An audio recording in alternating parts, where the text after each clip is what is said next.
All right, so here we are with part 2 of our discussion on Dennis Prager. He's talking about the difference between Christianity and Judaism, specifically in relation to attaining salvation. At least in the first video that I did, you got to see that his understanding of the difference all boils down to attaining salvation. So let's go ahead and jump right into where we left off last time. Compiled by Maimonides, the greatest Jewish thinker who ever lived, according to nearly all Jews. One of the 13 principles is that God rewards the good and punishes the bad. And the exact same fate is for good Jews and good non-Jews, and bad Jews and bad non-Jews. Judaism holds that God judges people by their behavior, not by their theology, their beliefs, their faith. Yes, true. Interestingly, though, I find it interesting when people quote rabbis, or they quote scholars, or they quote people in church history. And I do the same thing. But I always love to hear people quote the scriptures, because the scripture is the foundation for what all these people are talking about. I mean, this rabbi was looking at the entirety of the Old Testament and recognizing that the principle of divine retribution is in play, that God has designed things in that way. So when you look in the Old Testament, when you are obedient, you experience blessing. That's why when all these great kings fall into sin and they get into all this bad stuff, the entire nation goes downhill, right? So yes, obedience leads to blessing, and disobedience leads to punishment. That's the principle of divine retribution. But God is not bound by that principle. He's not bound by that principle, and we learn that from the book of Job in the Old Testament, which, respectfully, Dennis Prager should read a bit more closely.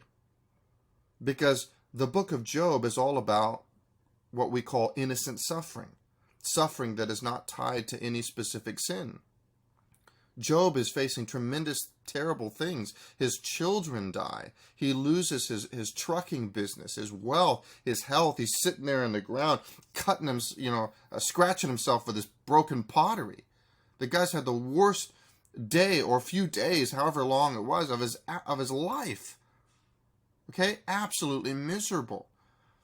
But the whole time throughout the book, what you see and what you hear God declaring is that Job is righteous. So where's the principle of divine retribution for Job? It's not there. And at the end of the book, Job, as he's crying out for a mediator, someone to come on his behalf, finally at the end, God just hammers him with question after question after question, so he can understand, listen, I'm God, I'm going to do things the way I'm going to do things, and you got to trust in me. There's something much higher at stake than what you are able to see. So that means that sometimes innocent people face dreadful suffering, what almost feels like punishment.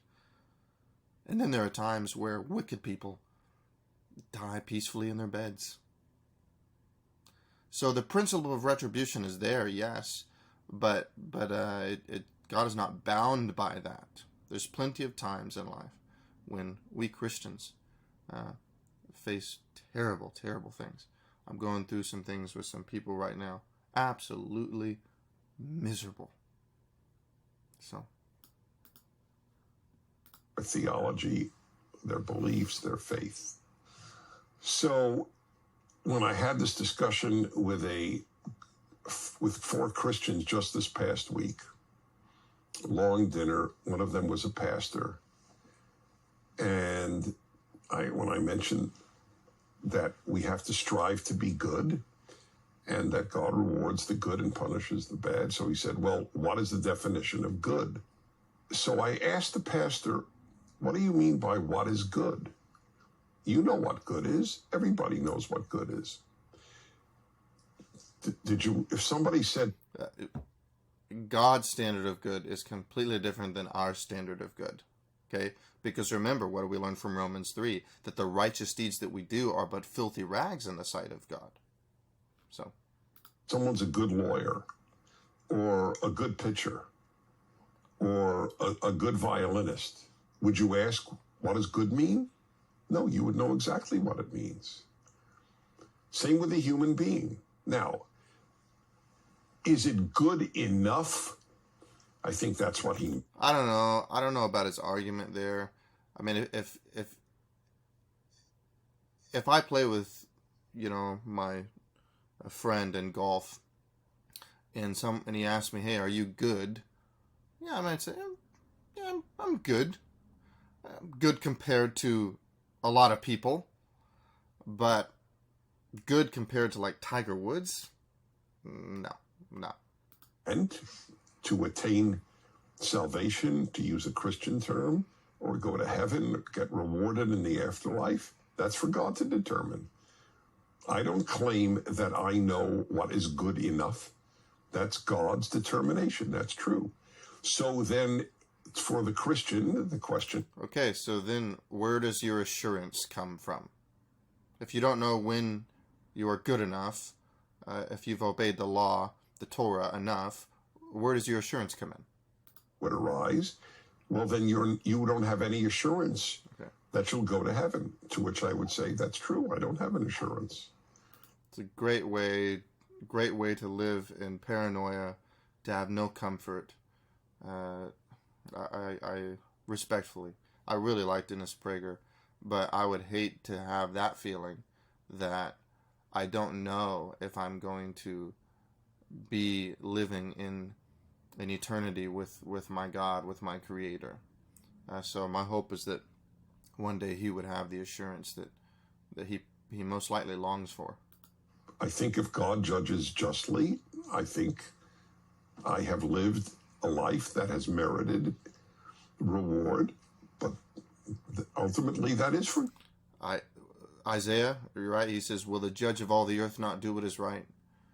So of course he will act justly, but justice is that we all spend an eternity in hell. That's justice. Remember the story of the tax collector in the New Testament and the Pharisee? The Pharisee was the religious guy, and he was going up there to the temple, walked right up, talking about how great he is, talking about the fact that he's not like other men, like that tax collector over there. And what does a tax collector do? Tax collector comes up and he beats his chest and he cries out to God and he says, "Have mercy on me." And then Jesus says, "Look at those two men. Which one went home justified?" It was the tax collector. The tax collector went home justified in the eyes of the Lord, not this Pharisee who thought that he was that great. According to the Bible, you do not merit salvation. That's the Old Testament and the New. So I would encourage followers of Judaism. The New fleshes things out, and the New Testament of course, encourages and affirms so much of what you believe. But faith alone is found right there in the Old Testament. I need to do a video going pretty deep on this. It is found right in the Old Testament. Ought to judge. That's true.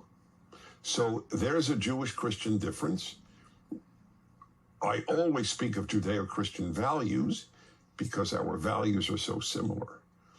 But our theologies are different, which doesn't bother me in the least, by the way. That's fine. I have a lot to learn from Christians, and I hope they have a lot to learn from me. And that's true. I've learned a lot from Dennis Prager. He's a much smarter individual than I am, seasoned in life, experienced politically. I don't care too much about, I shouldn't say that. I care about politics, but it just doesn't preoccupy my life. It's not the center of my life in any way. So I enjoy getting some of his commentary from time to time, and I greatly respect him. And my hope is that he would one day, very soon, embrace the Jesus Christ as the Messiah that he's longing for. And I have hope that will take place because we see in the Scriptures, particularly in Romans 11, that there will be a massive number of Jewish people that will see Jesus as the Messiah, that they'll come to a faith in him. So anyway, hopefully you have been blessed by this, and God bless you in the way.